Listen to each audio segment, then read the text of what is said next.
Problem number 25 wants us to divide 4x minus 2 into 64x to the third minus 4. Since it's a 4x minus 2 and it's not all multiplication, we have to do long division. 64x to the third minus 4. But we can't leave it as 64x to the third minus 4. You have to put placeholders in for the 0x squared plus the 0x, and then finally we put our minus 4. So the first step is to find out how many times 4x goes into 64x to the third.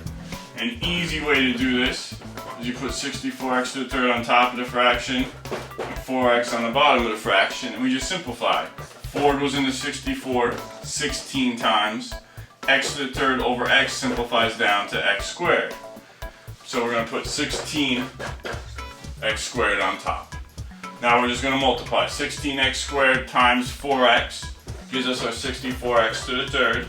16x squared minus 32 gives us negative 32x squared. Put it in parentheses in your subtraction sign. So 64 minus 64 is 0. Then 0 minus the negative 32, the negatives change to a positive, so it becomes plus 32x squared. Bring down your plus 0x.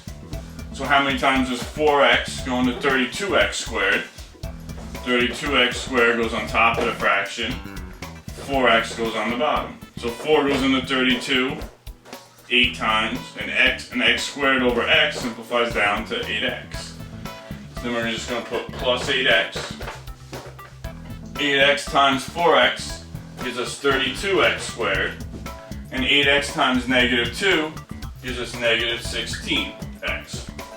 Put your answer in parentheses and we're going to subtract again. So 32 minus 32 is 0. 0 minus a negative 16 becomes plus 16x. Bring down the negative 4. So how many times does 4x go into 16x? We'll write another fraction. 16x over 4x. 4 goes into 16 4 times and the x's cancel out.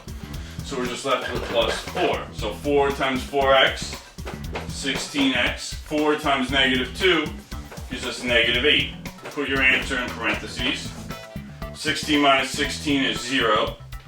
The negative 4 minus the negative 8 is the same thing as saying negative 4 plus 8, but leaves us with positive 4. We don't have anything else to bring down, so positive 4 becomes our remainder. So it becomes plus 4 over 4x minus 2. So your final answer for number 25 is 16x squared plus 8x plus 4 over 4x minus 2.